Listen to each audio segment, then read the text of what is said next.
Muy buenas tardes a todos, bienvenidos a todos los presentes. En primer lugar, pedirle disculpas por las incomodidades que la excesiva afluencia nos haya podido causar a todos. Es motivo de emoción que hoy, 31 de enero, celebre el 498 aniversario de la Batalla de Pavía en un entorno absolutamente idílico. Vamos a ello para iniciar la apertura del acto. Le vamos a dar la palabra en primer lugar al presidente de la Real Sociedad Económica Matritense y amigos del país, el excelentísimo señor don Manuel Rodríguez Alcaína, y posteriormente intervendrá, como es habitual, para darle la bienvenida a todos, nuestro presidente don Juan Víctor Carboneras. Muchísimas gracias y que lo disfruten.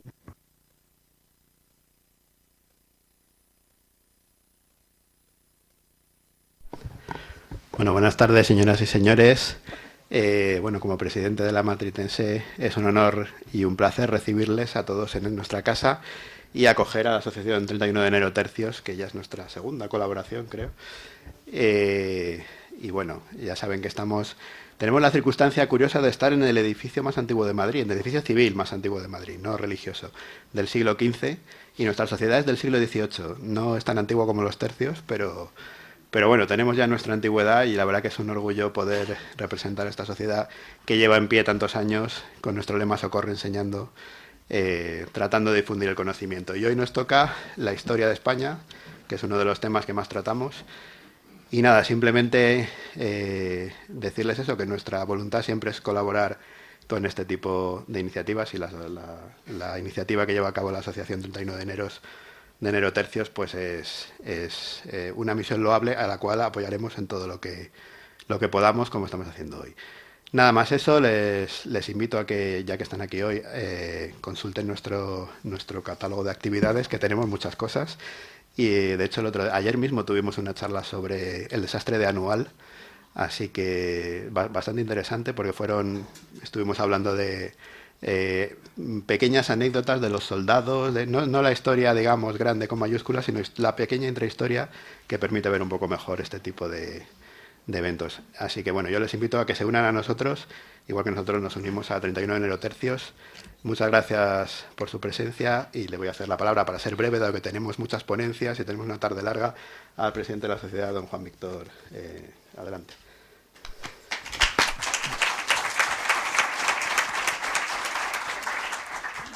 Bueno, pues muchas gracias, Manuel. Por supuesto, mis primeras palabras tienen que ser de agradecimiento.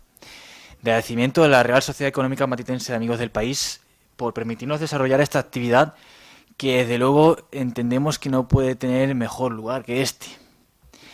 Cuando nació 31 de enero Tercios, hace ya casi 6 años, celebrábamos muchas actividades en torno a la Plaza de la Villa y siempre pasábamos por aquí. Nosotros que somos o historiadores o aficionados a la historia, bueno, pues veíamos siempre en este edificio un pilar fundamental y esencial para poder celebrar todo este tipo de actividades. Y este tipo de actividades me refiero a hacer una conferencia sobre Pavía en la Torre de los Luganes, nada más y nada menos. Un lugar que desde luego despierta no solamente historias sino emociones, y del cual vamos a entender mucho más sobre su historia en el día de hoy. Un agradecimiento también muy sincero a todos ustedes. Primero por tener la paciencia a lo largo de esta tarde para que todos podamos sentarnos dentro de la medida de nuestras posibilidades. Y luego también por haber llenado el aforo. Un viernes como hoy, viernes que se sigue celebrando en algunos sitios, incluso carnaval, y una tarde como esta, poder llenar un aforo, ya les digo que para nosotros es, una verdadera satisfacción, sobre todo al trabajo que llevamos realizando. Y por supuesto también un agradecimiento a todos los ponentes porque nos lo han puesto muy sencillo para poder celebrar esta actividad. Tenemos 4 ponentes de lujo y de excepción que nos van a explicar todo lo ocurrido en Pavía un 24 de febrero de 1525, hace 498 años. Y vamos a hablar sobre nombres y sobre temas, por ejemplo, el milanesado, Pavía, Carlos V, Francisco I. También se va a mencionar seguramente al marqués de Pescara y a muchísimos hombres que participaron en una empresa sin duda alguna colosal y cuyos efectos tuvieron eco no solamente en su época, sino también en nuestros días. En definitiva, recordarles que la Asociación 31 Nerotercios nació con este objetivo, con el objetivo de acercar la historia, de ser la bisagra entre el mundo de lo que es la investigación histórica, combinado también con la divulgación, y donde tiene mucho que ver la plasmación en la sociedad. En esa labor estamos y estaremos. Ya saben todos ustedes que pueden hacerse socios de la asociación y que ya les digo que tenemos cuerda para rato. Por ejemplo, en marzo ya les advierto que vamos a hacer una presentación de libro, en abril también, excursiones, por ejemplo, al Viso de Marqués, o alguna jornada que otra que va a deparar muchas sorpresas y extraordinarios acontecimientos. Una vez más, agradecerles a todos ustedes su presencia y advertirles, por supuesto, que hoy vamos a aprender mucho de historia. Muchas gracias a todos.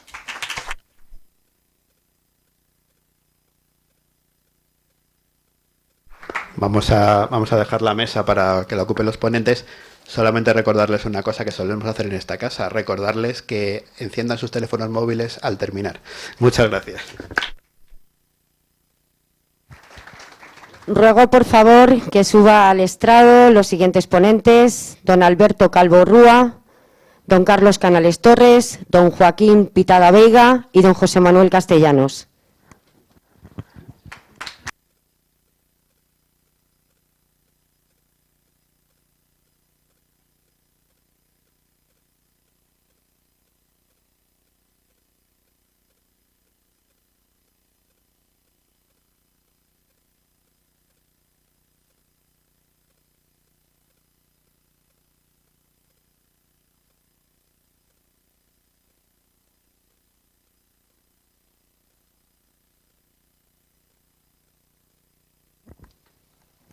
Ardua tarea es la mía esta tarde, pues me compete acotar las presentaciones de nuestros ponentes, que como habrán podido ver es un elenco absolutamente majestuoso. Se me presenta una batalla un poco complicada. En primer lugar, y sin más dilación, quiero pedir la venia de nuestros miembros de honor, doña Magdalena de Patxis y Enrique Martínez Ruiz, que han tenido a bien en acompañarnos esta tarde. Y vamos a pasar a presentar a la primera ponencia. La primera ponencia es La Guerra de Italia, el escenario de la lucha hegemónica europea. La va a desarrollar Alberto Calvo Rúa, es graduado en Historia por la Universidad de Valladolid. Desde muy jovencito empezó con una gran pasión por la historia militar. Su primera obra ha tenido un notable éxito, que son El origen de los tercios, y en breve podrán ustedes disfrutar de Castilla arde. No me cabe más que decir que junto con Juan Víctor Carboneras, desde el año 2021 protagonizan uno de los podcasts de mayor éxito que se llama Piqueros a Vanguardia, donde tratan excelentes temas de la divulgación histórica. Así que, Alberto, están deseando escucharte.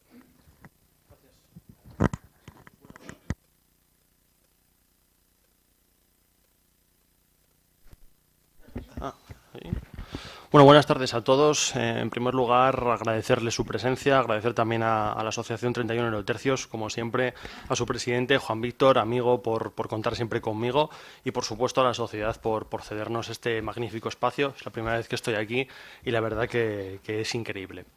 Pero bueno, entrando de lleno en la cuestión que nos atañe, cuando Juan Víctor me propuso hablar del contexto de un conflicto tan gigante como las guerras de Italia, la verdad que es que no supe muy bien por dónde empezar. Entonces, lo primero que creo que tenemos que hacer es definir un poco este conflicto. Es sin duda una guerra inmensa, una guerra prolongada en el tiempo.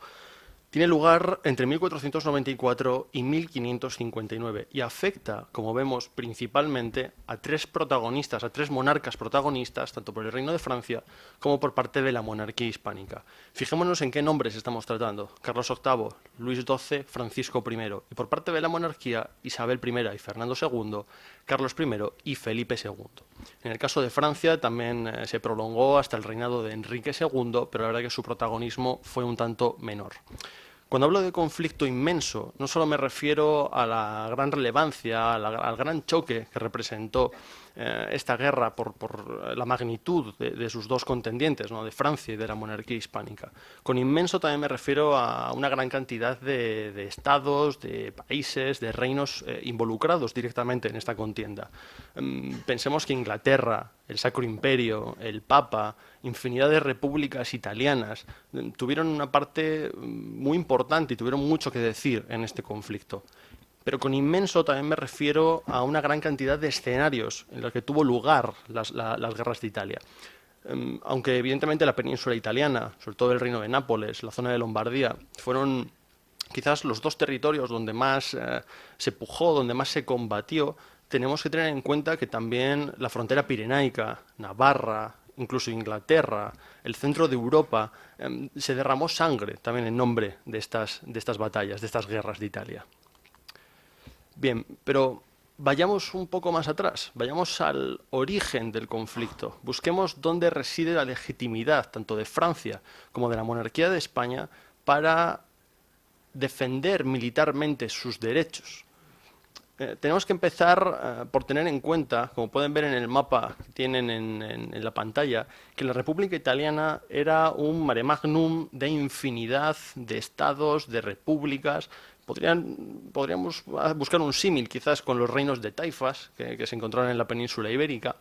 En fin, era un terreno prácticamente indefendible si una potencia extranjera mínimamente organizada decidía atacar este territorio. El hombre que ven en sus pantallas es Carlos I de Anjou. Tenemos que remontarnos hasta el siglo XIII, principios del siglo XIII, para intentar poner un poco de solución, un poco de orden en esta península italiana tan fragmentada, en estados tan diminutos, tan pequeños, que estaban constantemente guerreando entre sí. El Papa Inocencio IV llama al miembro prominente de la familia de Anjou para que se corone rey del reino de las dos Sicilias. Con dos Sicilias me refiero a la Sicilia citerior y la Sicilia ulterior, es decir, lo que en la actualidad sería Sicilia y el reino de Nápoles. El problema es que Pedro III de Aragón, que desde entonces ya rivalizaba con Francia, entendió que no podía permitir que, en fin, un miembro de la alta nobleza francesa se apoderara de un territorio tan importante y tan vasto. Aun a riesgo de ser excomulgado, ciertamente Pedro III de Aragón fue excomulgado por el Papa Inocencio IV, logró combatir a Francia y logró que Francia solamente se apoderara del reino de Nápoles. Sicilia, desde entonces, pasó a control de la corona de Aragón. Pero viajemos 200 años después, con la dinastía angevina perfectamente establecida en el reino de Nápoles, es decir, de la casa de Anjou, franceses, Juana II va a dar un giro radical a la historia. Esa mujer, Juana II, se va a casar con Jaime de Borbón, va a combatirle porque va a intentar ciertamente arrebatarle el trono que legítimamente le pertenecía, y en este proceso va a rivalizar con el Papa Martín V. El Santo Pontífice, para intentar eliminar a Juana II del mapa, va a llamar a otro miembro de la Casa de Anjou, que en este caso se va a proclamar Luis III de Nápoles, para que la eliminara del mapa. Juana II evidentemente se va a negar y, aprovechando esa rivalidad histórica entre Francia y la Corona de Aragón, va a llamar a Alfonso V el Magnánimo de Aragón a la península italiana. Alfonso V, por supuesto, va a responder a la llamada y va a lograr expulsar de Nápoles en 1423 a Francia. El problema es que Juana II era muy inteligente y traicionó la confianza francesa. Ella prometió a Alfonso V el Magnánimo que a la hora de su fallecimiento, a su muerte, le legaría el reino de Nápoles a la corona de Aragón. Pero no fue así. Traicionó su confianza, como digo, y nombró heredero a Renato de Anjou, que era hermano de este Luis III de Anjou, que había rivalizado con Aragón por intitularse rey de Nápoles. Alfonso V, por supuesto, entró en cólera e invadió nuevamente el reino de Nápoles. Logró expulsar en 1442 a los franceses de aquí. Desde entonces, desde este momento, ya vemos que la corona de Aragón se apodera del reino de Nápoles. Pero la situación es mucho más compleja. En el norte, las guerras de Lombardía habían devastado completamente toda la zona, y se consiguió en el Tratado de Lodi, en la Paz de Lodi, poner un tanto de estabilidad, un poco de estabilidad en esta zona. En el sur, en cambio, Alfonso V indirectamente acabó provocando un reinicio de las hostilidades cuando a la hora de su fallecimiento en 1458 decidió escidir el reino de Nápoles de la corona de Aragón. Digamos, todos los territorios de la corona de Aragón, incluyendo Sicilia, Córcega, Cerdeña, los legó a Juan II de Aragón. Pero el reino de Nápoles lo legó a Ferrante, a otro de sus hermanos, a Fernando I de Aragón, que evidentemente era mucho más débil sin el amparo de toda la potencia comercial, económica y militar de la corona de Aragón. Desde entonces, por tanto, ya vemos justificadas tanto la legitimidad aragonesa como francesa al trono de Nápoles. Pero desde este momento, a mediados del siglo XV, pasaron muchos años hasta que realmente iniciaron las guerras de Italia. ¿Qué sucede entonces? ¿Qué sucedió en 1494 para que se acabara desencadenando este conflicto tan grande?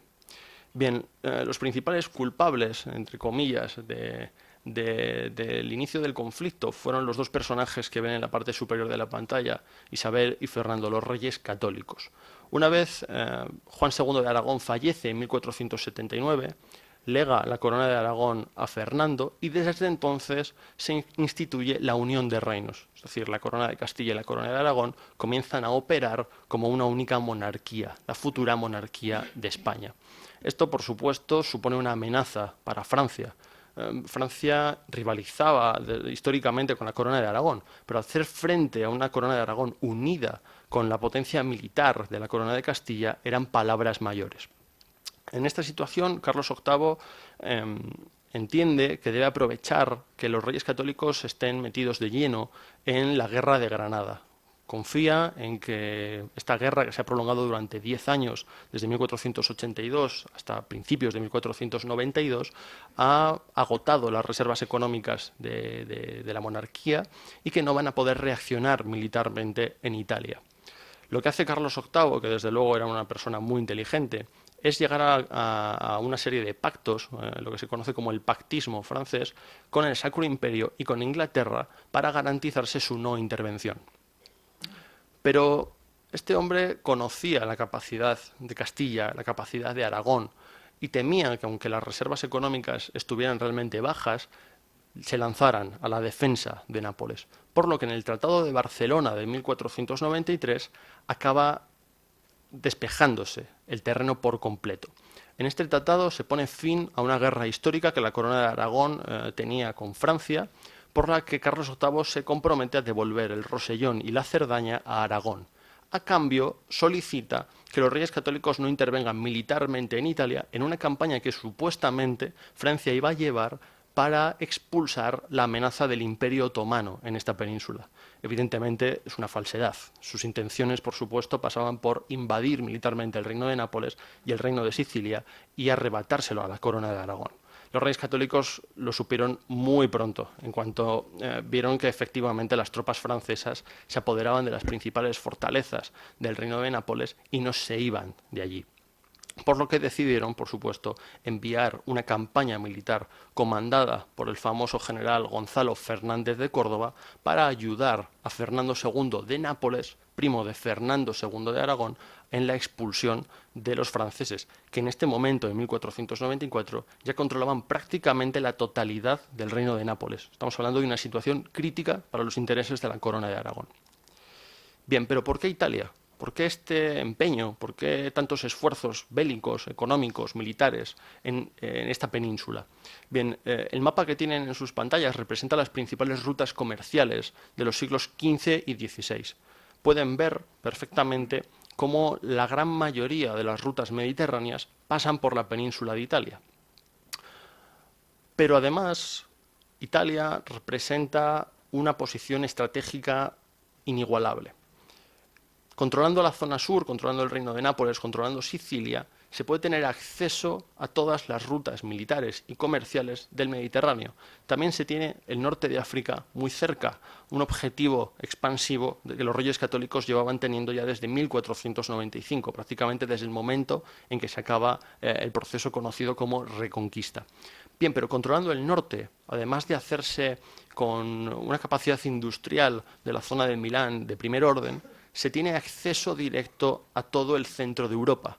Estamos hablando de que los Pirineos representaban una frontera natural prácticamente imbatible que separaba y digamos, permitía a Francia defenderse de un posible ataque de la corona de Castilla, de la monarquía hispánica, que desde el norte de Italia no tenía. El norte de Italia permite abrir una cantidad de rutas con el Sacro Imperio, permite tener un control del papado, permite tener efectivamente todo el sur de Francia prácticamente bajo amenaza de ataque.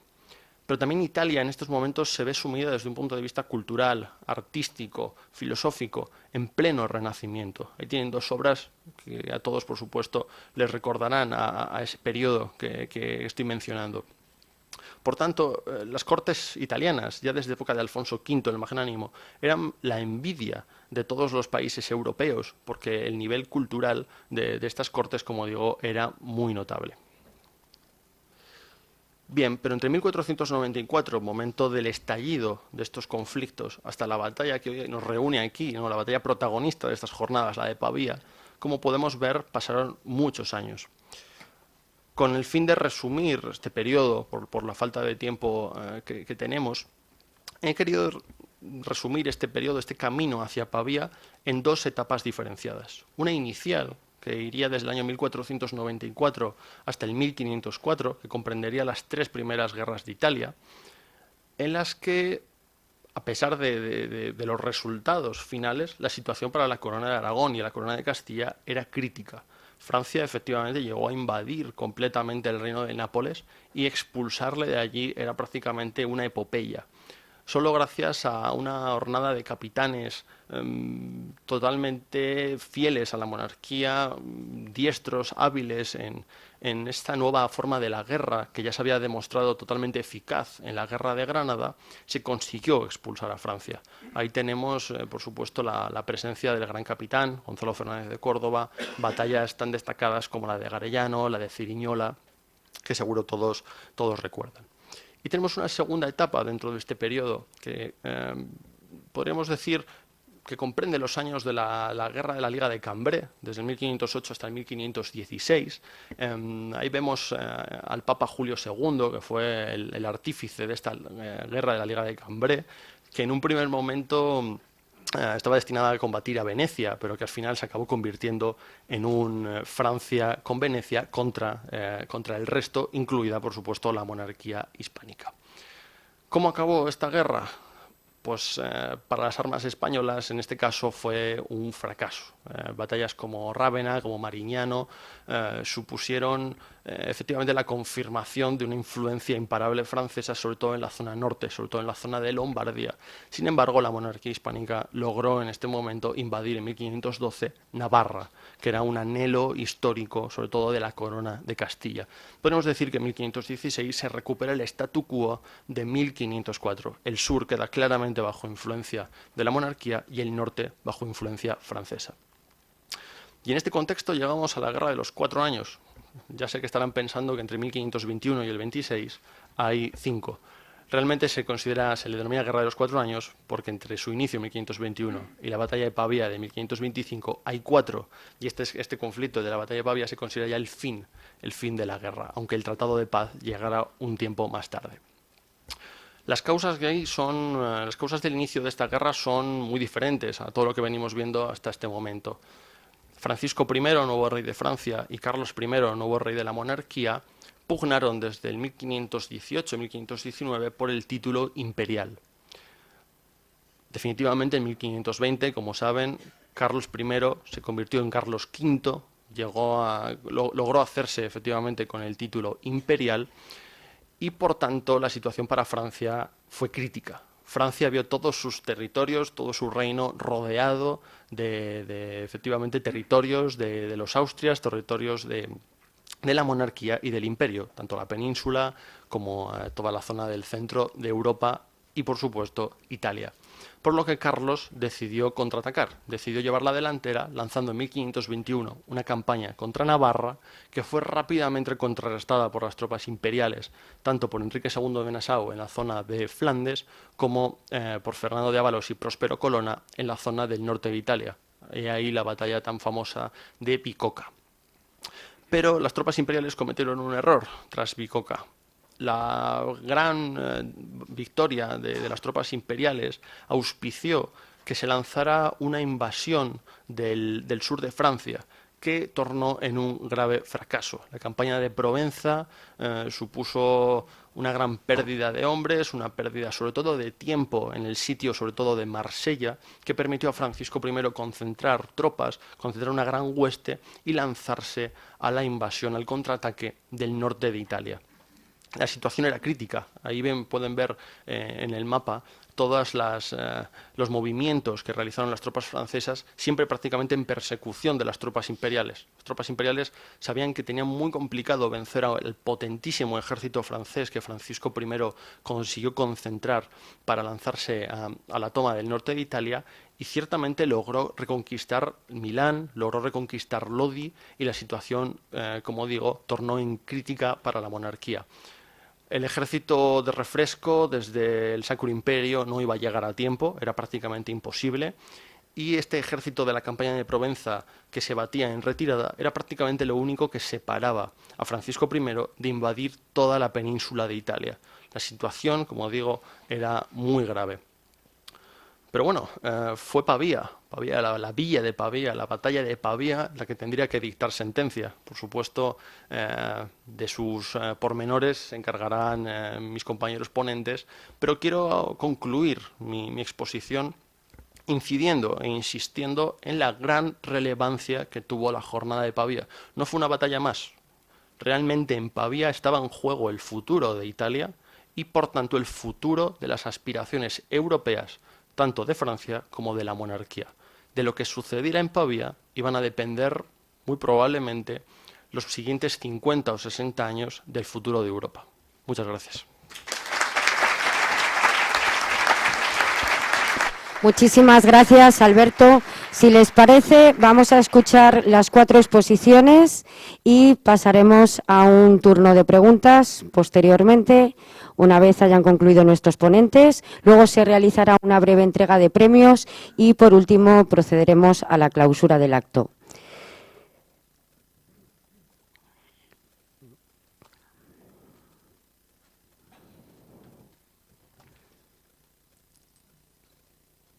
Bueno, nuestro próximo ponente, conocido por todos ustedes, es don Carlos Canales Torres.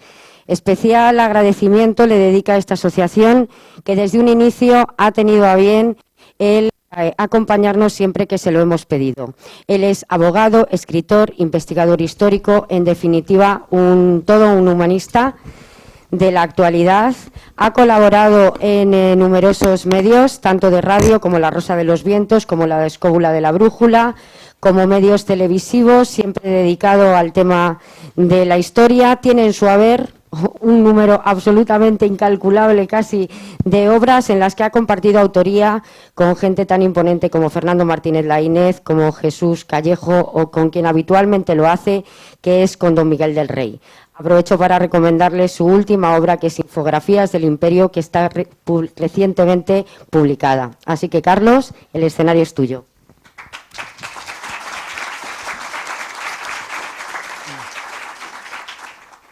Bueno, gracias a todos.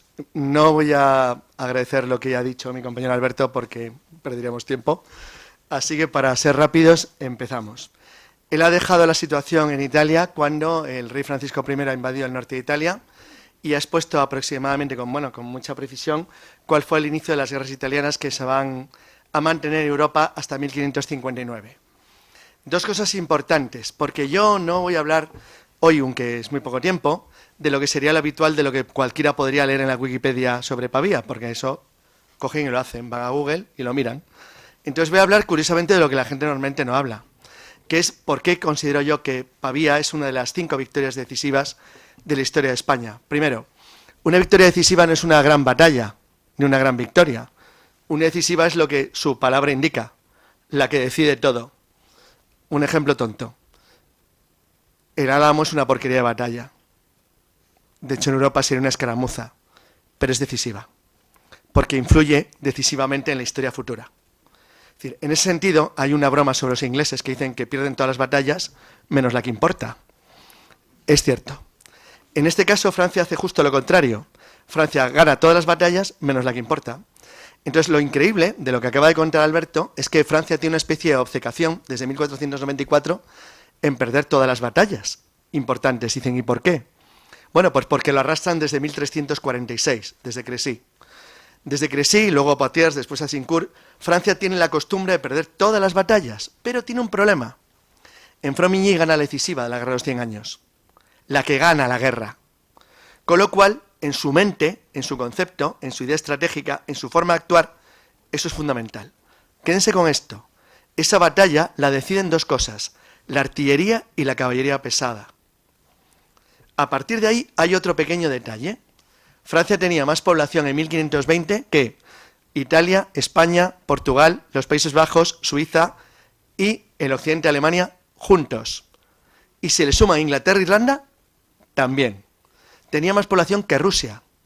Eso significaba que Francia, que era un estado rico, que tenía una buena ganadería, una buena agricultura, un estado muy bueno, con montañas en los lados, grandes campos, buena agricultura, buena ganadería, una población moderadamente, para lo que era el siglo XVI, rica, le permitía mantener una clase guerrera enorme, que entrenaban desde niños. Eso les permitía tener los mejores caballos, los mejores jinetes, el mejor equipamiento, las mejores armaduras, el mejor material. Y más dinero. Y el dinero es lo que gana las guerras, como dice Napoleón. Dinero, dinero y dinero. Todo lo demás son chorradas. En este sentido, cuando Francisco I invade Italia, y Alberto lo ha explicado muy bien, no está loco. Francisco I ha ganado la batalla de Marignano y ha tenido un éxito muy razonable en Rávena, unos años antes su ejército. Él piensa que los éxitos españoles del gran capitán de Garellano y Ceriñola son pocos o menos que producto de la suerte. Una banda de paletos ahí, indocumentados, han tenido un poco de suerte y nos han ganado un par de batallas porque los comandantes nuestros eran tontos. Pero lo que de verdad decide la guerra es la carga central de caballería pesada, bien dirigida por nobles de cuna que saben lo que hacen porque combaten desde que nacen y que son invencibles en un campo de batalla si están bien organizados, bien alimentados y bien equipados. Vamos a este detalle porque en Pavía va a ser fundamental. Un caballero de caballería pesada, aparte de que llevaba una armadura de 26 kilos, con un caballo que llevaba una armadura de 40 y una lanza de 4 metros, dicen, ¡buah, era un trasto, era muy lento! Yo tengo una armadura de 26 kilos, doy con ella volteretas, como si llevara una chándal, exactamente igual. Les entrenaban desde niños para combatir con ellas y les aseguro que es invulnerable. Un caballo de estrías de batalla consumía unos 35 litros de agua y aproximadamente y unos 20 kilos de pienso al día. Y un caballero de caballería pesada llevaba 2 o 3 caballos de ese tipo, más unos 4 o 5 de dobladura. La unidad táctica de la época era una cosa que se llamaba lanza. La lanza la formaban, según los países, una composición diferente de jinetes de caballería pesada, caballería ligera o infantes.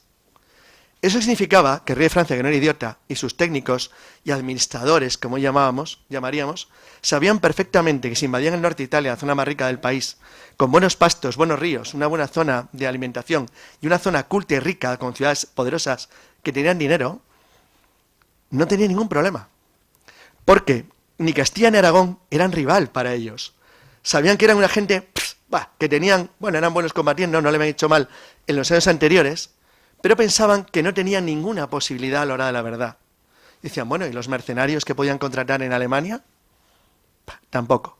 Ellos tenían a cambio suizos, igual de competentes, igual de buenos, con 50, 60 años de tradición en combate en guerra, y sabían que en condiciones normales no es que estuvieran equilibrados, llevaban claramente ventaja. Ellos sabían perfectamente, porque los espías han existido toda la vida y los agentes y los informadores también, que lo mejor que tenía Castilla, que habría pesado, las guardias viejas de Castilla las habían enviado en masa a Nápoles en 1503 y no habían servido para gran cosa. La victoria había venido por otra vía. Con lo cual, estaban convencidos de que iban a barrer Italia de lado a lado sin ningún problema. Francia comete ahí dos errores de soberbia, pero dos errores gravísimos. El primero es que no hace caso a dos derrotas. A Bicoca, que la palabra la ha citado Alberto, todavía forma parte del castellano. Es una cosa exitosa y fácil, porque la paliza que reciben los franceses es monumental. Y la segunda es Sesa. Sesa es muy importante. Sesa es una batalla equilibrada claramente, que gana claramente el ejército español. Yo, perdón que me perdonen los historiadores a los que quiero y aprecio mucho, yo no utilizaría la palabra monarquía hispánica porque es una gilipollez. Es decir, nadie en el mundo usaba la palabra monarquía hispánica, decían España, porque no eran tontos. Para ellos España era una nación más, como Italia, Alemania, Inglaterra, Francia. Es decir, ¿eso no es lo mismo que ahora? No, claro que no es lo mismo. Era lo que era en Berna o en el Congreso Eclesiástico de los siglos XV y XIV, donde había 5 naciones, que era un concepto diferente al actual, pero para todo el mundo era España, de igual que fueran napolitanos, sardos, aragoneses, castellanos, gallegos, murcianos, andaluces, todo eso me da igual. España. España era para ellos un país serio, un rival competente, sabían que combatía bien, pero pensaban que por sus recursos, por su riqueza, por su poder, por su número, no podía equilibrar lo que ellos iban a hacer. El desastre que ha citado Alberto excelentemente bien de la campaña contra Provenza, lo que hace es que le da a Francia la seguridad de que los puede aplastar con facilidad, porque en realidad Francia no hace un conflicto de combate uno contra uno, sino que lo que hace es una persecución. Persigue un ejército en retirada que huye porque sabe que está perdiendo. Lo que pasa es que ese ejército se refugia en Pavía, una fortaleza seria y sólida en el Minnesado, muy bien equipada, donde hay un tipo que se llama Leiva, que ha combatido en Granada, lleva toda la vida peleando, y que es más terco que una mula, y que está convencido de que puede aguantar, porque él cree de verdad que puede recibir ayuda y refuerzos que el emperador le ha prometido desde Alemania y del virrey de Nápoles que avanza, desde el sur, de Lannoy. Aparte de eso, Francia ignora dos hechos, aparte de Sesia y de Bicoca. Ignora algo importante. Ignora Noain, una batalla de la que no habla nadie. En la Guerra de los 4 años, el primer ataque francés no es contra Italia, es contra Navarra, donde hay un partido claramente apoyado por el rey francés que sabe que, aunque es una minoría, puede ayudar a un posible éxito francés allí.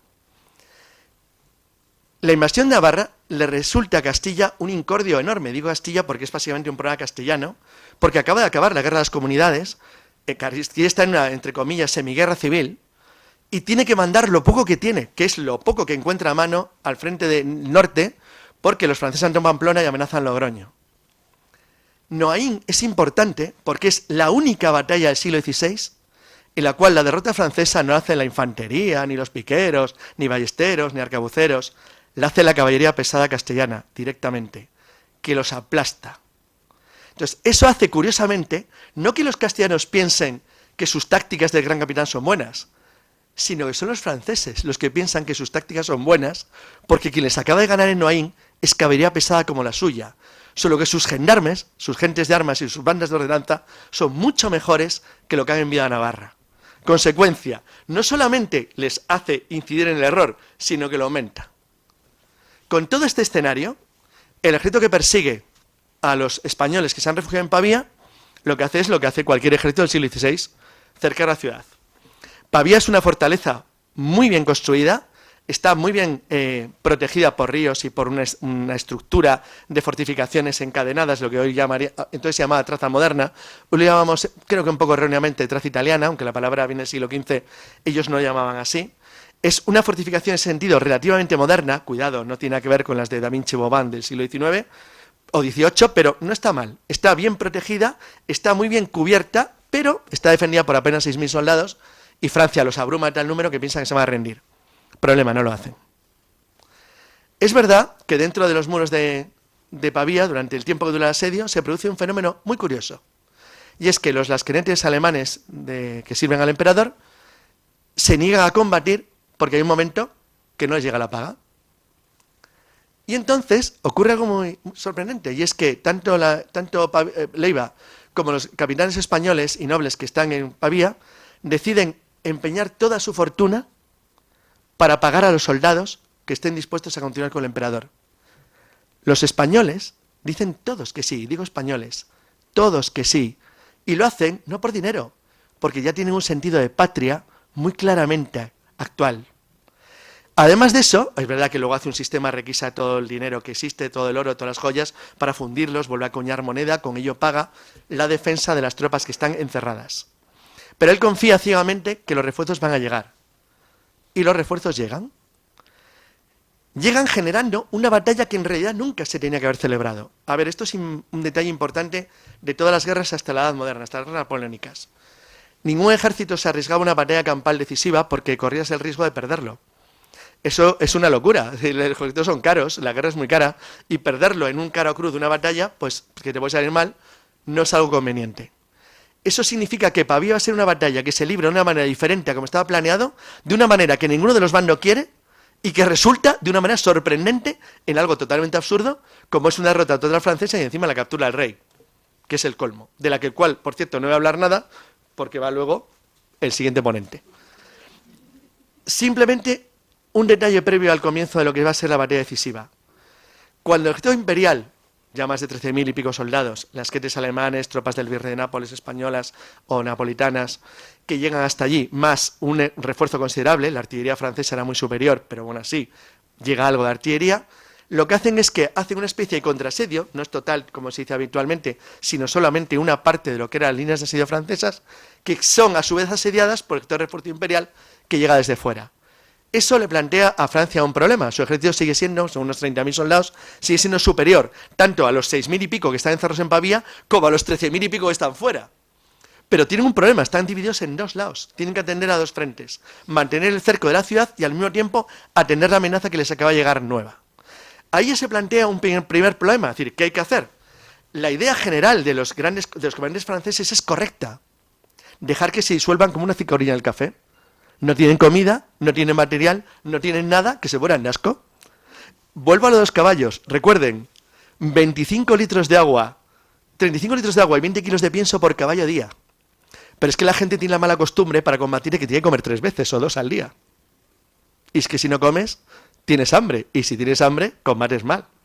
Eso saben perfectamente que los imperiales lo tienen complicado. Dice, ¿y por qué lo saben? Porque los franceses sistemáticamente durante un mes destruyeron todo lo que había en 25 kilómetros alrededor de Pavía.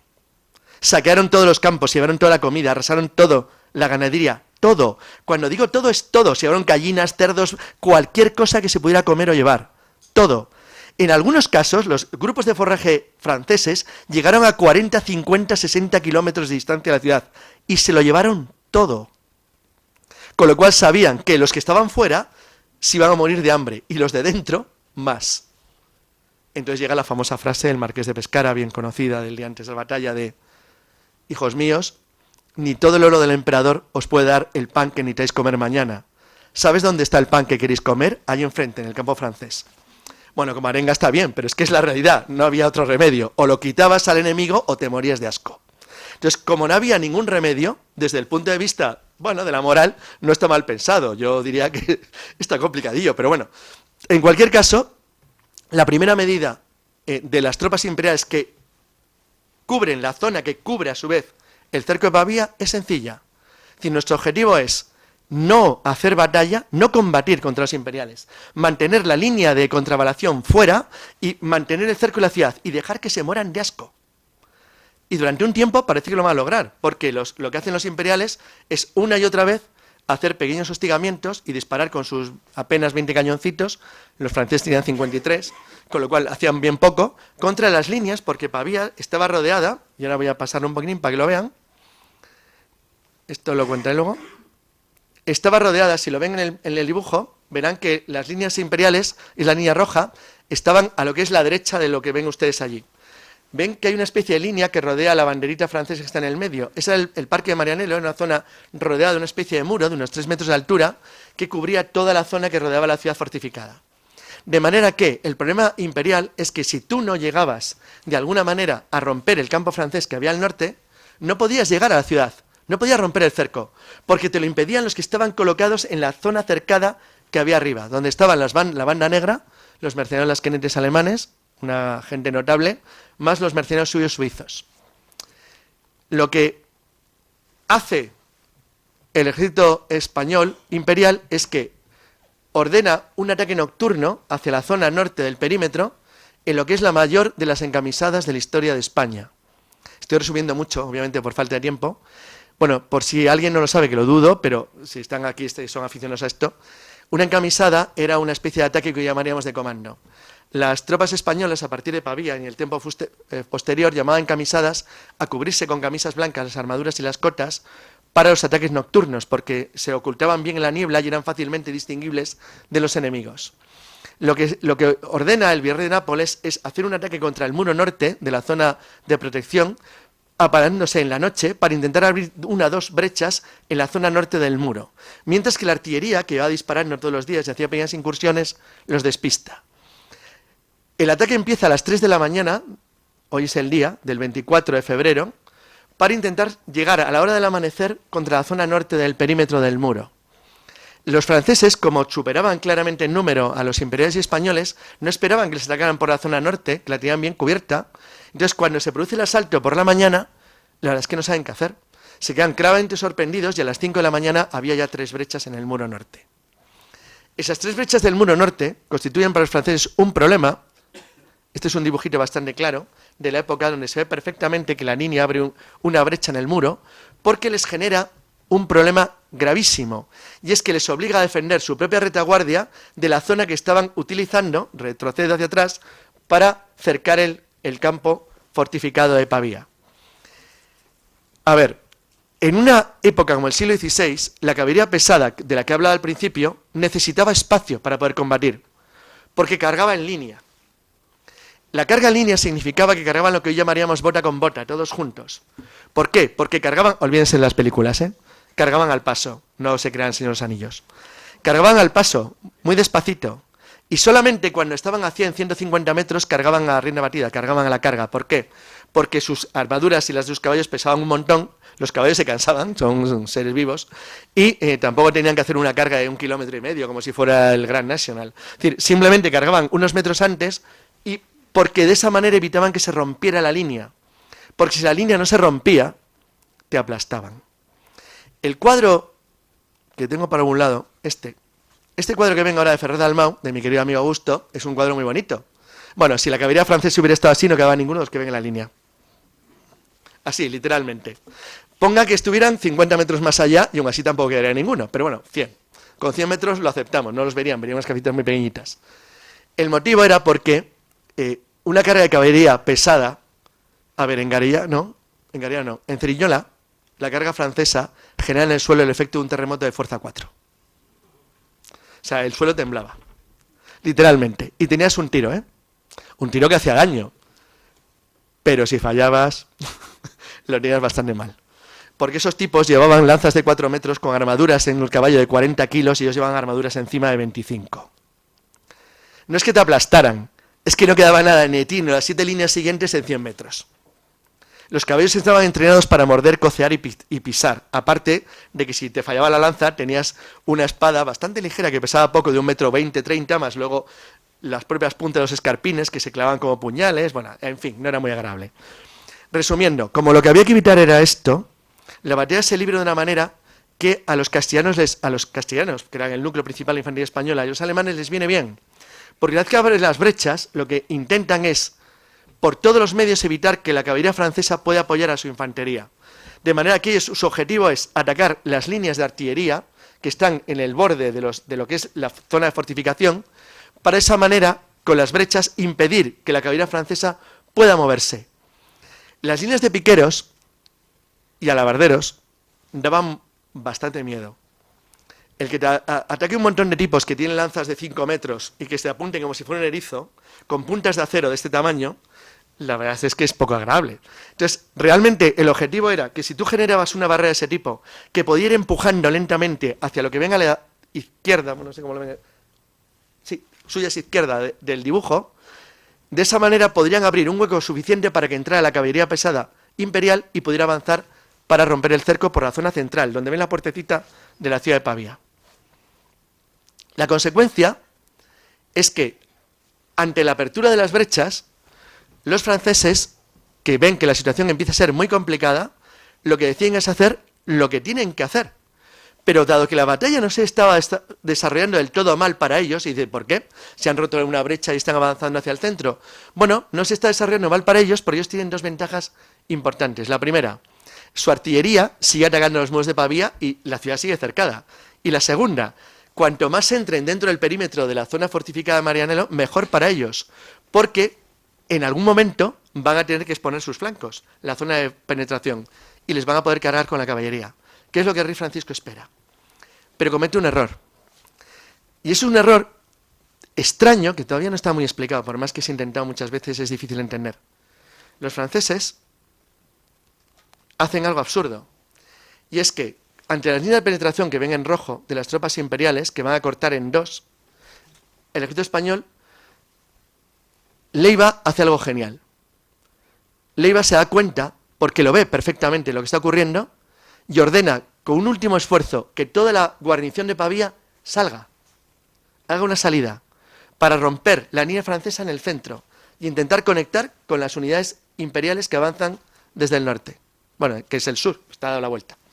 Es decir, esto le plantea a los franceses un problema definitivo, y es que les van a cortar en dos. Con lo cual, Francisco I y sus nobles toman la mayor decisión errónea de la batalla, y es que ordenan a su caballería pesada cargar contra las líneas imperiales que están entrando, al mismo tiempo que intentan cortar la línea de salida de Leiva desde Pavía. ¿Cuál es el problema de todo esto? Está reflejado en montones de cuadros, como el primero que he puesto. Y es que los caballeros pesados franceses cargan así, en líneas cerradas, con las lanzas en ristre. El ristre es una pieza que se colocaba sobre la armadura que te permitía apoyar la lanza cuando cargabas. Los caballeros de esta época cargaban de pie. O sea, no iban sentados en un caballo, sino que tú ibas de pie.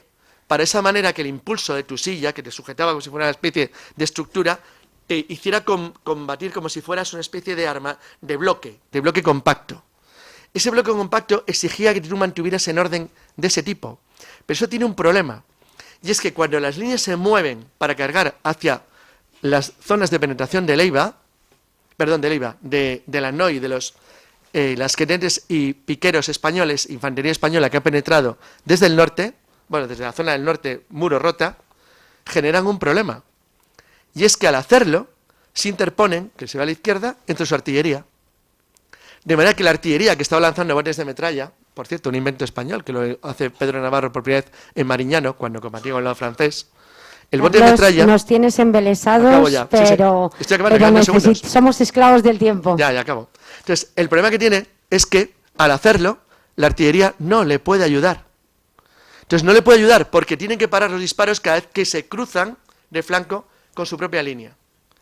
Ese fue el error francés definitivo. Al interrumpir los disparos de sus botes de metralla y de artillería contra la infantería española, la caballería se queda sola. Los arcabuceros aparecían 400, 500 arcabuceros de Lannoy, disparando contra los caballerías muy cerca, los hacen polvo. Y luego una carga de la caballería pesada española, que es lo que va a contar el ponente que va detrás de mí, acaba con cualquier resistencia francesa y rompe la zona en la que está el rey. Punto final. Muchísimas gracias, Carlos. Vamos con la tercera ponencia.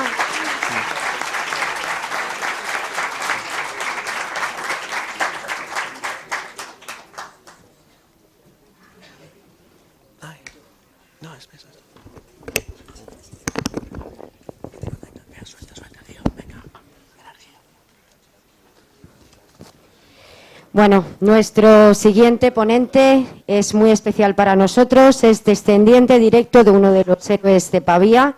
Como no podía ser de otra manera, ha aceptado el estar aquí acompañando a 31 de enero. Se trata de don Joaquín Pitada Veiga, él es capitán de corbeta. A pesar de su juventud, amerita una brillante carrera militar. Destacan sus estancias en las fragatas Álvaro de Bazán y Blas de Lezo. Ha obtenido numerosos reconocimientos, integrado en agrupaciones y operaciones de la OTAN, así como sus intervenciones como jefe de operaciones en la seguridad marítima nacional. Posee un exhaustivo catálogo de condecoraciones, entre otras 3 cruces al mérito militar con distintivo blanco y la cruz de la Real Militar Orden de San Hermenegildo. Actualmente se encuentra en el alumnado del curso de Estado Mayor de las Fuerzas Armadas. Joaquín, todo tuyo.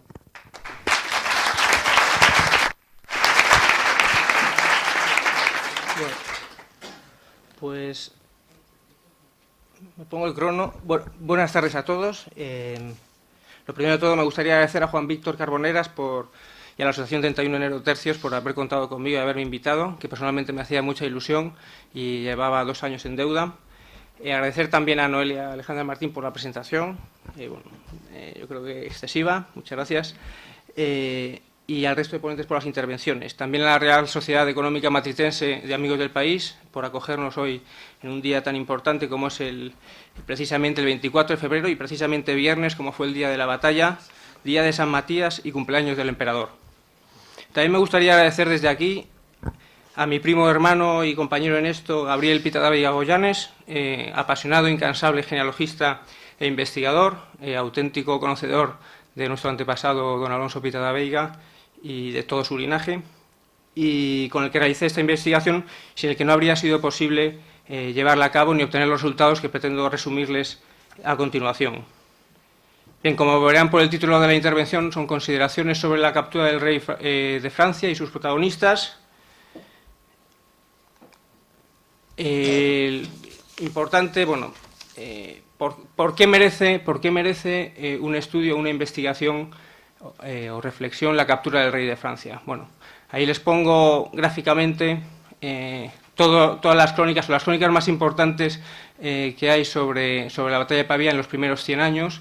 Existen multitud de versiones, no todas ellas iguales, muchas contradictorias, y que han generado pues cierta incertidumbre alrededor principalmente de la captura del rey de Francia.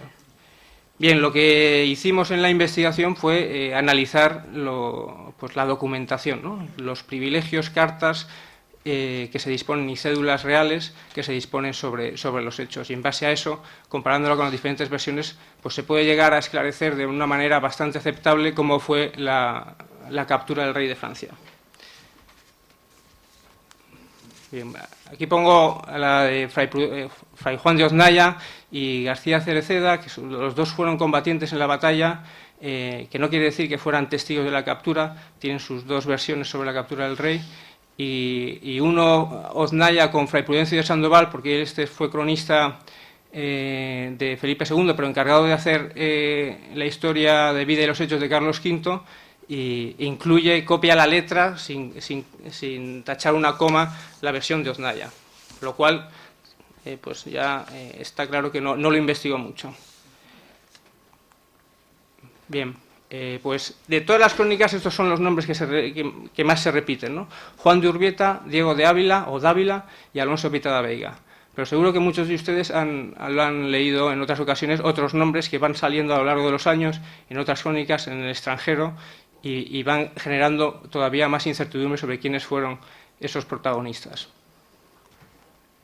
Bien, la documentación, centrándonos en estos 3 soldados que más suenan, son los únicos que tienen documentación acreditativa suficiente, podemos considerar, para tomarlos como captores del rey de Francia. Aquí les he puesto la documentación existente o que se conoce su existencia, porque muchas de ellas ya no se tienen los originales y algunos se desconoce su contenido. Don Alonso Pitadaveiga es el que más documentación disponemos, también de las que más documentación original disponemos, y me gustaría resaltar pues, los 2 documentos más importantes. Primero, la cédula de Francisco I reconociendo a los captores, ¿no? Estos, los únicos que tienen esta cédula del propio rey de Francia en el que lo reconoce son estos 3. Y luego, por supuesto, los privilegios concedidos por Carlos V a cada uno de ellos.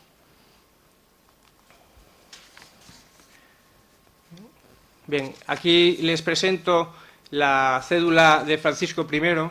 Esta es la del original, el único original que se conserva, que es el de don Alonso Pitadaveiga, que está en poder de la familia todavía, y es el que consideramos que debe ser el único que debe tenerse en cuenta para afianzar que han participado en la captura. Porque hay muchos otros nombres que se suman, pero no disponen de esta acreditación.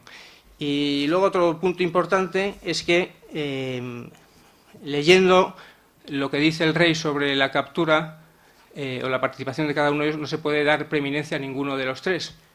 Como les he dicho, de Alonso Pitada Veiga y de Juan de Urbieta conocemos su contenido y se los leo. El de don Alonso dice así: Francisco, por la gracia de Dios, rey de Francia, hacemos saber a todos y cualesquiera que perteneciere que Alonso Pita fue de los primeros que fueron a nuestra prisión cuando fuimos hechos prisioneros delante de Pavía, y con su ayuda y poder nos asistió a salvar la vida. Y porque esta es la verdad, lo firmamos de nuestra mano en Pisequetone a 4 de marzo de 1525. La cédula de Urbieta, que conocemos su transcripción de un traslado que fue publicado, viene a hablar en los mismos términos y viene a decir que Juan de Urbieta, del señor Hugo de Moncada, fue de los primeros que se hallaron en mi riesgo cuando fuimos presos delante de Pavía y nos ayudó con todo su poder a salvar la vida en la que le estamos en obligación. Probablemente la versión francesa, porque estas son dos traducciones, pues a lo mejor se deba a las diferencias a dos traducciones diferentes, pero probablemente los términos franceses sean los mismos. Y de Diego de Ávila, que no sabemos su contenido, pero sí que lo sabemos por su privilegio que disponía de esta acreditación, podemos suponer que iría en los mismos términos y que también se concedió en Pisequetone el 4 de marzo de 1525. Bien, otro documento que me gustaría mostrarles es la crónica o el relato que hizo don Alonso Pitada Veiga, titulado La jornada de Pavía y prisión del rey de Francia. Este documento, conservado en el archivo de la nobleza, no se le ha dado suficiente importancia a lo largo de la historia. Sin embargo, es un privilegio porque habla en primera persona de su participación en la batalla y relata el hecho de la captura, cómo aconteció. Se le ha tachado de partidista e interesado. Sin embargo, no podemos decir eso porque está escrito, lo sabemos, posterior a 1531, es decir, posterior a enero de 1531, es decir, posterior a todas las concesiones y reconocimientos que él ya recibió. O sea, no debería de tener ningún interés en probar nada.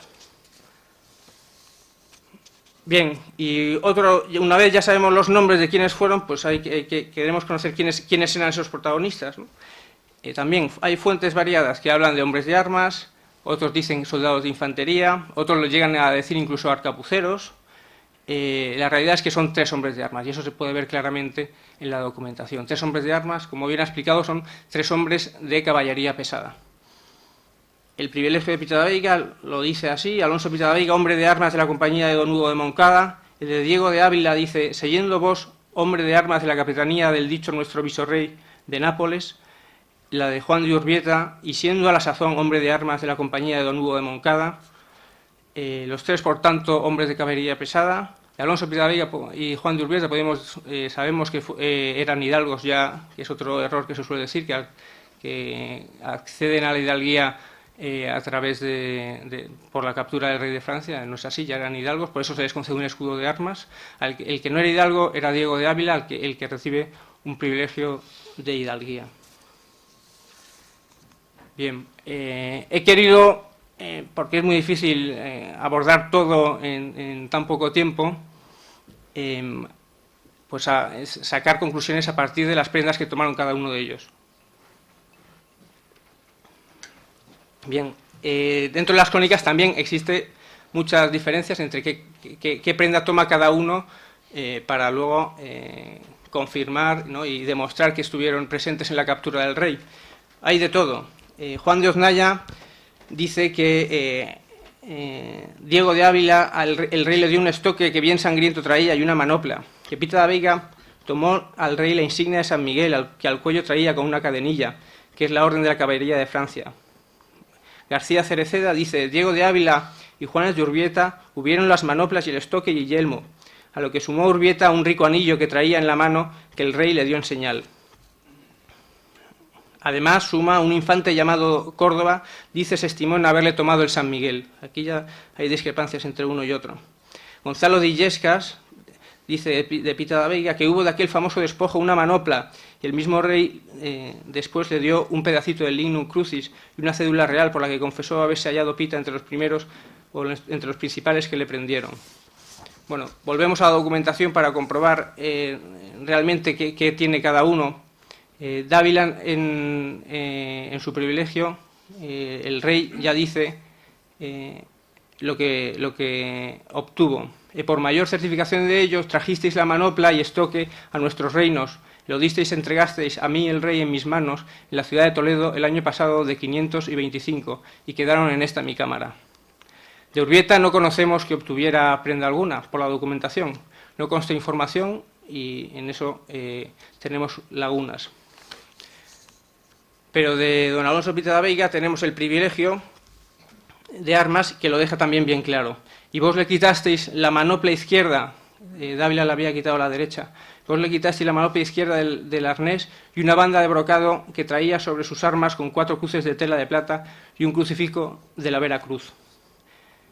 Como verán, esas prendas las incluyen en su escudo de armas y que también, si lo pueden ver, pues se fijan en uno de los campos del escudo también está el estandarte con las armas o la insignia de Borgoña, que es otra de las acciones en la que participa don Alonso Pita da Veiga en la batalla, muy meritoria y que se lo reconoce. Pero no vamos a entrar porque no nos daría tiempo. Como curiosidad también, el estoque y la manopla continúan en la Armería Real. Sin embargo, de las prendas obtenidas a Pita da Veiga desconocemos su paradero. Bien, hablando de las prendas, conviene también parar un momento a hablar sobre Juan de Aldana y esta espada. Esta espada actualmente está en el Museo de los Inválidos de París y fue la espada de Francisco I que tenía en Pavía, pero que no hay constancia de que la llevara en el momento de la batalla. Esta espada la recibió Felipe II de manos del hijo de Juan de Aldana, del que recibió también la Orden del Collar de San Miguel, del que se atribuían a Alonso Pita da Veiga, un libro de horas de la Virgen, es decir, un libro de oraciones. Bueno, estos objetos ya están considerados por muchos, como el Marqués de Laurencín y el Conde Viudo de Valencia de Don Juan, en 1902, como objetos que muy probablemente fueron capturados en el campamento francés en el saqueo posterior o durante la batalla. De Juan de Aldana también hay un privilegio en 1535 en el que Manuel de Saralegui, que por cierto fue miembro de la Real Sociedad Matritense de Amigos del País, pues en su obra Dos incidentes de la batalla de Pavía llega a considerar falso. Pero lo que es muy importante también es que no existe cédula de Francisco I reconociendo a Juan de Aldana, ni se menciona en ninguna de la documentación, ni tampoco en ninguna de las crónicas, ni en la de Valdés, ni en la de Oznaya, ni Martín García Cereceda, Pedro Mejía, ni el doctor Quiñones, ninguno. Tampoco lo considera o lo incluye don Alonso Pita da Veiga en su crónica. Por tanto, Aldana no lo podemos considerar como uno de sus captores, con la documentación conocida. Bien, sobre la muerte del caballo del rey, también existen diferentes versiones. Sí que es cierto y está constatado que bueno, al rey lo derriban del caballo, y sobre la muerte pues existen dudas de cómo fue, ¿no? El marqués de Pescara no dice nada en su carta al emperador, dice simplemente fue preso el rey de Francia. El abad de Nájera dice fuele muerto el caballo y cayendo en tierra. Valdés dice mataron el caballo al rey de Francia. Pedro Mejía dice cayó y fue derribado su caballo con él. García Cereceda tampoco da ningún dato sobre la muerte del caballo, pero ya Oznaya sí. Dice un arcabucero le mató el caballo. El doctor Quiñones también dice su caballo fue muerto de un arcabuzazo. Para aclarar esta cuestión acudimos de nuevo a la documentación y el privilegio de Diego de Ávila, por suerte, nos lo aclara. Llegasteis a donde dicho rey de Francia estaba peleando y le derrocasteis del caballo. Don Alonso Pita da Veiga en su crónica también entra en este detalle y dice: y Diego de Ávila le tomó el estoque y la manopla derecha y le matamos el caballo y nos apeamos Juanes y yo. Y luego también es curioso el escudo de Juan de Urbieta, que no puedo detallar en este momento, pero que sí que figura un caballo en su escudo, lo que da que pensar que tuvieran una actuación sobre él. Bien, ya yendo más adelante, les presento aquí uno de los 7 tapices que se conservan de la batalla de Pavía. En este caso es el dedicado a la captura del rey de Francia. Y como ven, ahí el rey, lo vemos un poco más ampliado, está rodeado por 3 o 4 caballeros, 3 o 4 hombres de caballería. Bien, esta es una de las únicas, yo creo que la única representación que he visto al rey de Francia con una banda, por eso me gusta y la pongo aquí, y se ve una cruz de plata y en el centro un crucifijo o una cruz más grande. Y luego otro detalle importante también es que bueno, estos tapices llevan tejidos el nombre de los principales protagonistas, de algunos de ellos, y allí, que no se leerá bien, pero aquí pone Conde de Salm. Bien. Bueno, el Conde de Salm venía mandando la caballería alemana mandado por el archiduque de Austria, el infante don Fernando, hermano del emperador. Pues lo mete ahí en la actuación, en la captura del rey. Y les llamo ahora la atención sobre la carta de Frundsberg, este es capitán general de los Lanzknechts alemanes, del bando hispano-imperial, y que detalla así, informando al archiduque de Austria, al hermano del emperador, informa de esta manera. Dice, nuestra gente de caballo siempre siguió a los enemigos con coraje y entusiasmo, y así hasta encontrar al rey de Francia, que se defendió valientemente, mas su fuerza no fue la suficiente para soportar la presión de la gente que poderosamente le perseguía, y que le privó de su caballo, y lo derribó debajo de él. Y el mismo conde de Nicolás de Salm hirió a su caballo y cayó al suelo. Y en este punto llegó el virrey, a quien el rey de Francia se rindió en nombre del emperador. Bueno, yo aquí estaría dos ideas importantes. La primera es cómo se produce la captura, que es en persecución de la caballería pesada, y otra idea importante es que introduce al conde de Salm como uno de sus protagonistas.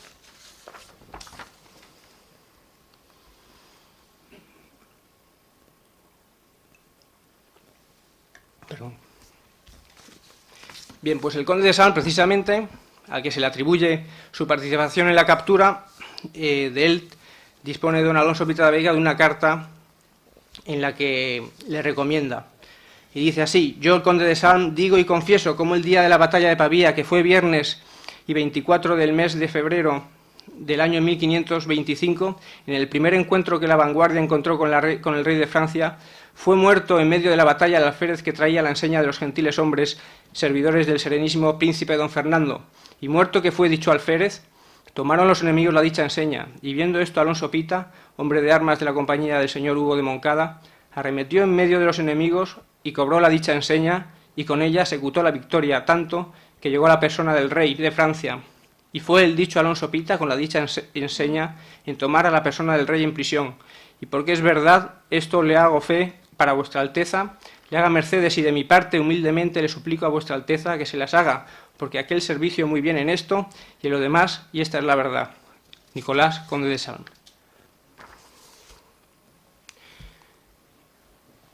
Bien, y quiero cerrar ya este apartado con lo que cuenta don Alonso Pita de Veiga en su crónica, solo en lo relativo a la captura del rey de Francia. Dice así: como verán, está de acuerdo a la documentación conocida, a los privilegios de cada uno de nuestros protagonistas. Dice, yo me encontré, esto ya es cuando ya están en retirada y salen a la persecución, como dice von Frundsberg, dice, yo me encontré con un caballero francés que se vino a mí diciendo que se salvase la vida. Él me daría 10.000 ducados de oro de rescate.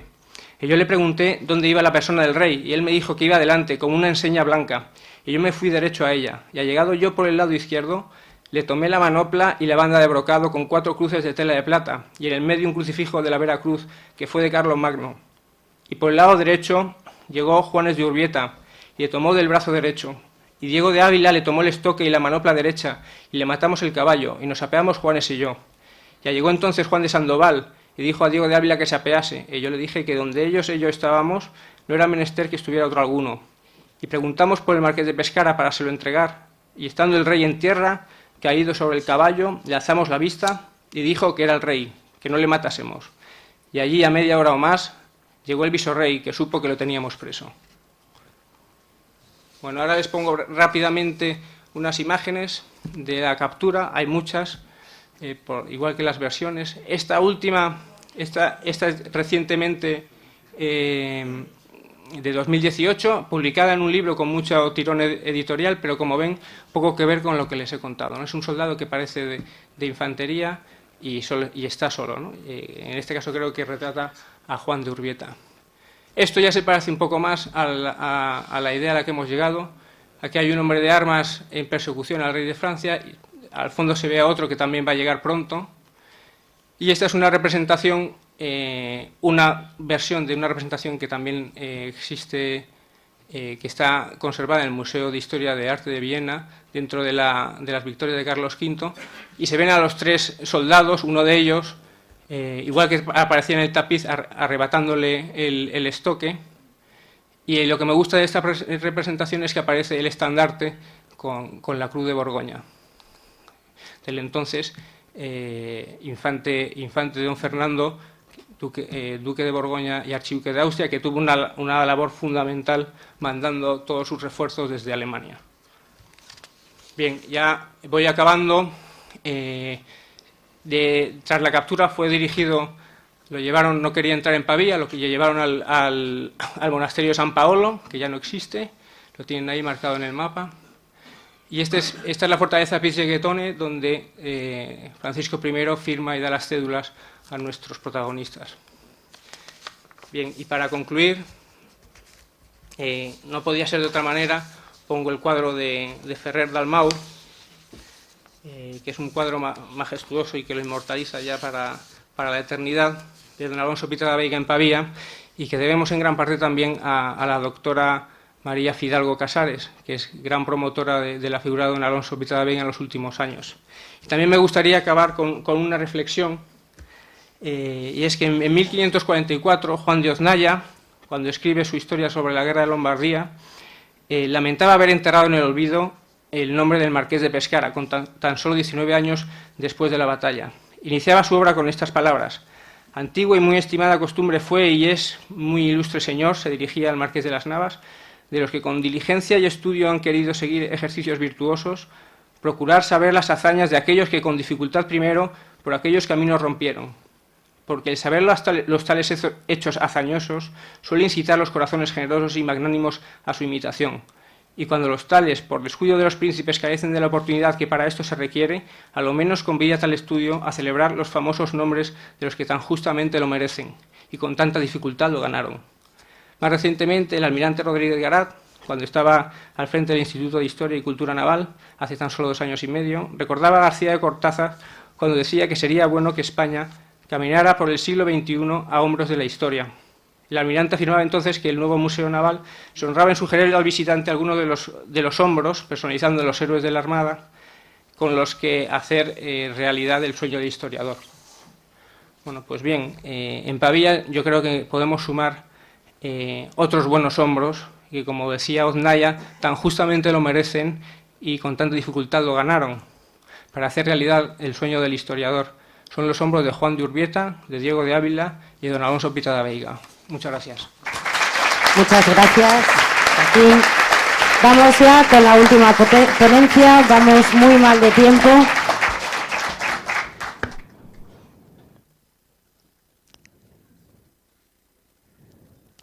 Por favor. Estupendo. Bueno, estamos muy contentos en 31 de enero porque es la primera vez que tenemos la oportunidad de colaborar con una entidad tan maravillosa como es la Gatera de la Villa.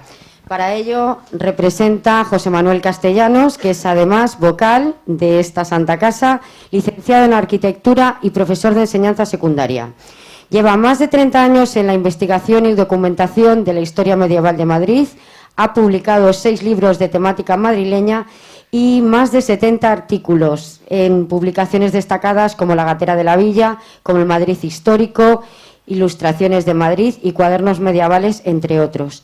Y nos va a desvelar el gran secreto. ¿Estuvo aquí Francisco I? Adelante, José Manuel.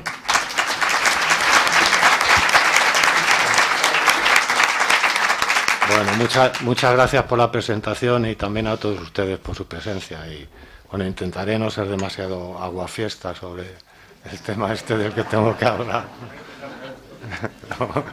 Sobre todo estando en este edificio, pero bueno, espero poder encontrar al final alguna solución de compromiso, ¿no?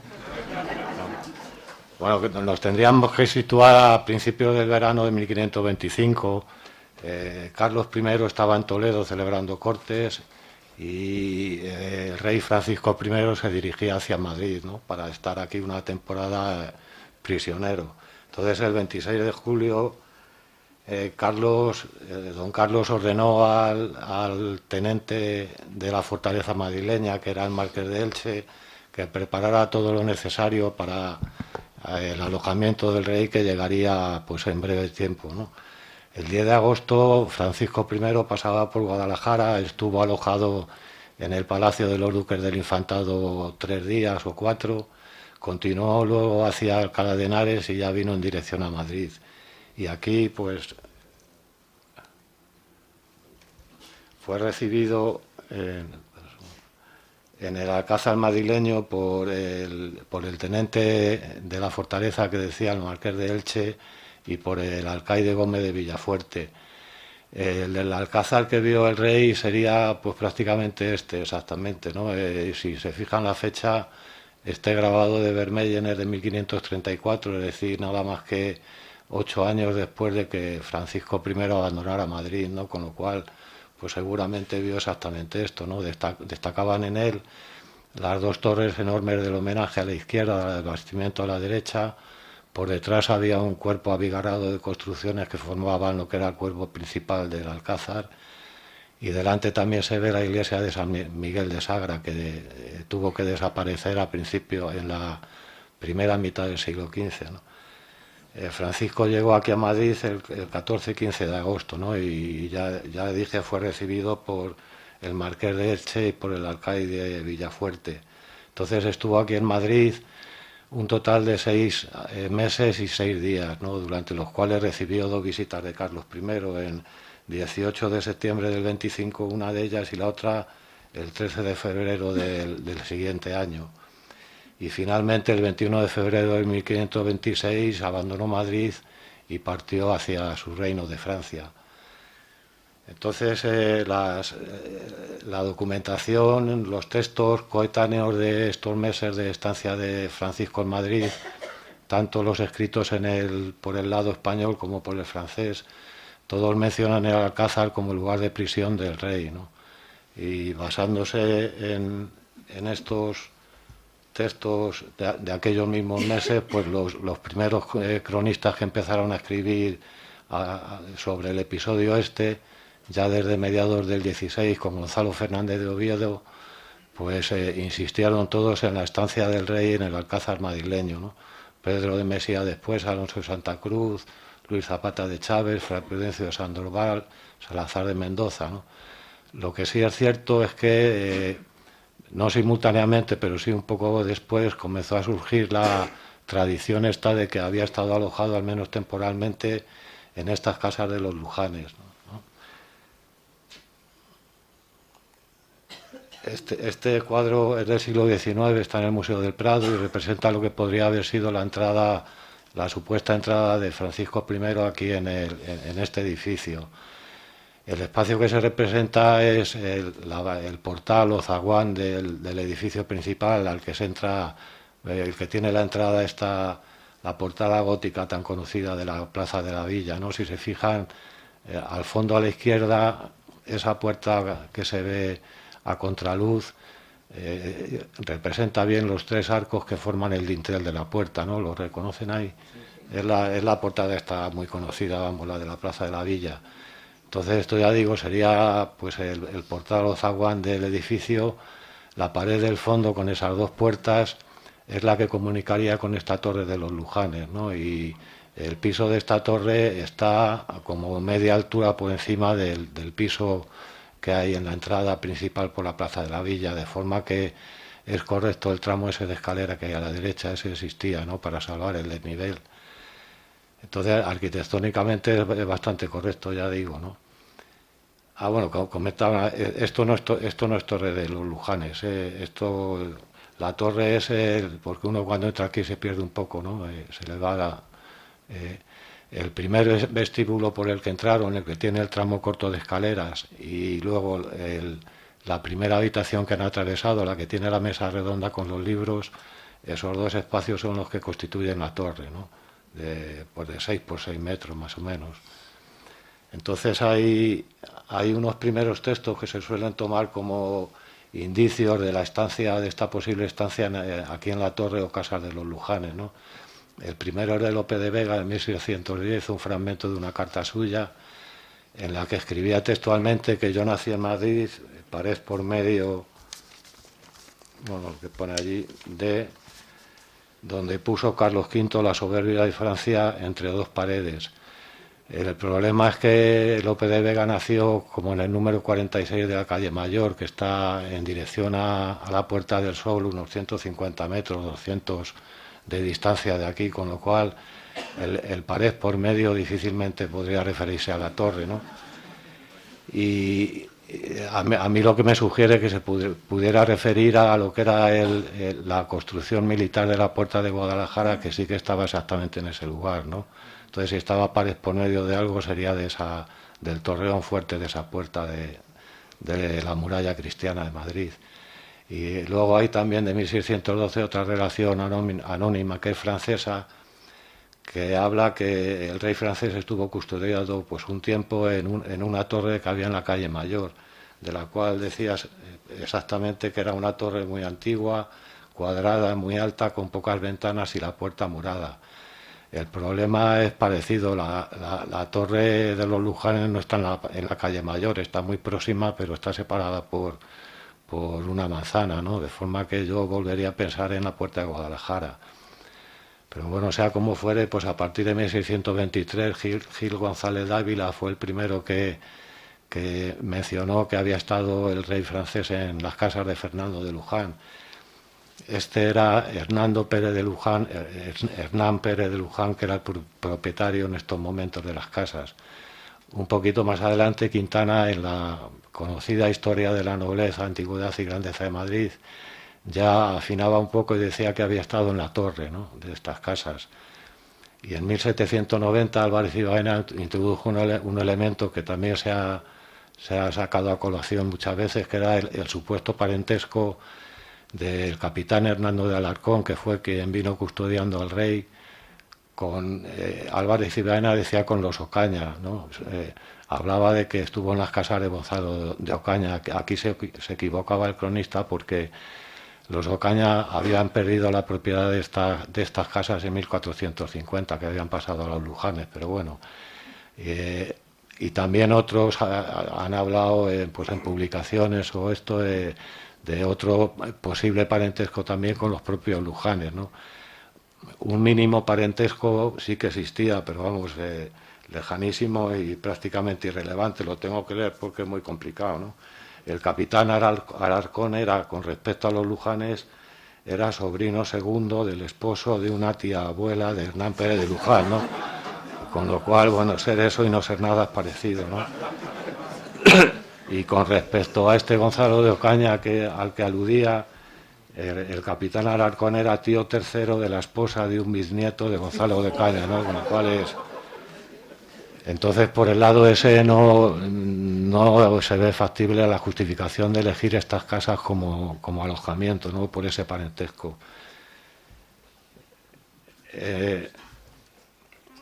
Con todos estos datos y, bueno, pues bastante más, en 1861, la Real Academia de la Historia, con motivo de que en aquellos años estuvo a punto de derribarse el edificio porque se encontraba en un estado de conservación lamentable. De hecho, toda la crujía y la fachada de la calle del Codo, la que queda aquí a mi izquierda, estaba prácticamente en ruina, estuvo apuntalada 3 años y, bueno, estuvo en un tris de tirarse. Entonces se pidieron informes a esta Academia de la Historia y a la de San Fernando, y en concreto la de la Historia, sobre el tema este del que hablo, pues concluyó lo que era evidente tenía que concluir, que históricamente lo que constaba era que Francisco I había estado en el Alcázar, pero que existía la tradición esta de su alojamiento temporal en estas casas y que merecía respeto, sobre todo por el carácter simbólico que daba a las casas, ¿no?, que las convertía en recuerdo de antiguas glorias de la nación, ¿no? De forma que esta consideración fue la que al final prevaleció y consiguió que no se derribaran las casas, ¿no? Entonces el asunto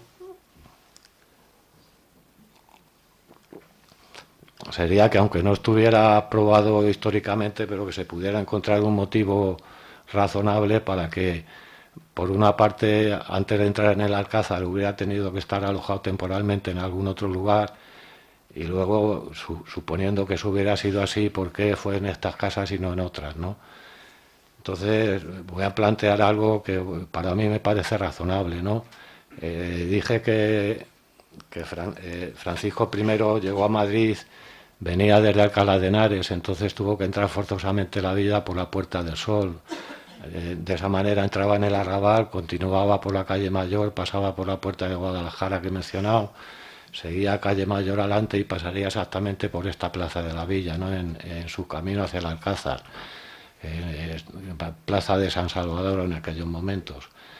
Entonces era costumbre para el concejo ya desde los siglos anteriores que cada vez que llegaba aquí a Madrid un personaje de relieve, sobre todo si era un personaje de la realeza, pues que se le ofreciera algún tipo de recibimiento más o menos suntuoso, ¿no?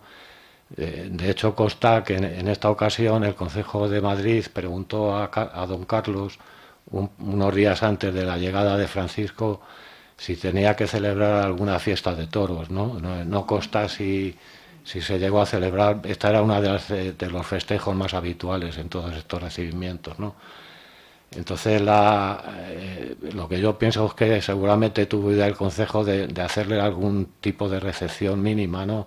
Puesto que pasaba exactamente por donde tenía el Concejo su sede, que era en la iglesia de San Salvador, en una habitación bastante desastrosa que había encima de la claustra de la iglesia. El problema era que no tenía locales adecuados para hacerlo, ¿no? Porque, ya digo, esta propia cámara malamente servía para las reuniones municipales. Entonces coincidió que el propietario de las casas estas de los Lujanes era Hernán Pérez de Luján, era regidor, y por otro lado tenía una cierta, no sé si relación o conocimiento mínimo de don Carlos, ¿no? En mayo de 1525, solo 4 meses antes de que llegara aquí Francisco, el rey le había autorizado para fundar mayorazgo, lo cual era, bueno, era una autorización importante para las familias notables, ¿no? Y por otro lado también había sido corregidor de Córdoba y de Burgos, que era un oficio pues muy relevante en las ciudades, elegido directamente y nombrado por el rey, ¿no? De forma que algún mínimo conocimiento y quizá agradecimiento tenía Hernán Pérez de Luján hacia don Carlos, con lo cual yo sí veo probable que hubiera ofrecido al concejo estas casas como lugar para celebrar esa pequeña recepción, ¿no? Y en el supuesto de que estuviera ocurrido así, pues que hubiera dado pie a esta tradición que luego ya, pues bueno, se fue deformando, añadiendo detalles, pero que quizá yo sí vería razonable que hubiera tenido su origen en esta supuesta recepción del concejo, ¿no? Entonces, resumiendo, la estancia en el Alcázar está probada históricamente, en estas casas no hay prueba histórica, pero de cualquier modo, como dije antes, pues en 1861 la tradición esta sirvió para que no tiraran el edificio y permitió que estemos hoy aquí hablando de ello, ¿no? Con lo cual, pues bienvenida sea. Y aquí termino ya. Pues, muchas gracias.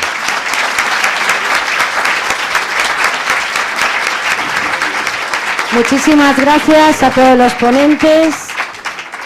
Mi papel hoy es el de mala porque nos hemos quedado sin tiempo. Lo siento muchísimo. Eso hace que les convoquemos en breve para una nueva jornada donde tengan la oportunidad de interpelar a él en las ponencias, pero algunos de nuestros ponentes se tienen que marchar. Así que sin más dilación voy a dar paso a la clausura del acto de la mano de nuestro presidente, de Juan Víctor Carboneras. Muchísimas gracias.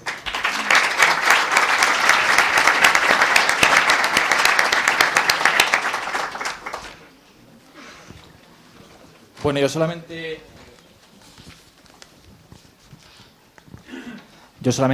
nada, darles gracias a todos, especialmente también a la gente que se ha quedado fuera, que verdaderamente tengamos la capacidad de aglutinar tanta gente, nos enseña que, en primer lugar, tenemos muchas ganas de aprender historia, y eso es maravilloso. Y poder compartirla con todos ustedes es un sueño. Es decir, cuando comenzamos la asociación, uno de los grandes objetivos era este, es decir, gente que se quiera juntar en pro de difundir la historia, de darla a conocer y de pasar un rato divertido y un rato ameno, rodeado de amigos. y que en definitiva sirva para seguir creciendo. Ya les digo, como he comentado al comienzo, que 31 enero tercios tiene cuerda para rato, que les invitamos, por supuesto, a asociarse dentro de la asociación y que vendrán muchas sorpresas. También, por supuesto, ya por último, vamos a dar los premios del concurso que hicimos de dibujo y también del sorteo que hicimos para la celebración del Día de los Tercios. Los ganadores fueron Rubén Quintero y Miguel Luis Sanz. Creo que están por aquí. A ver si pueden subir, por favor.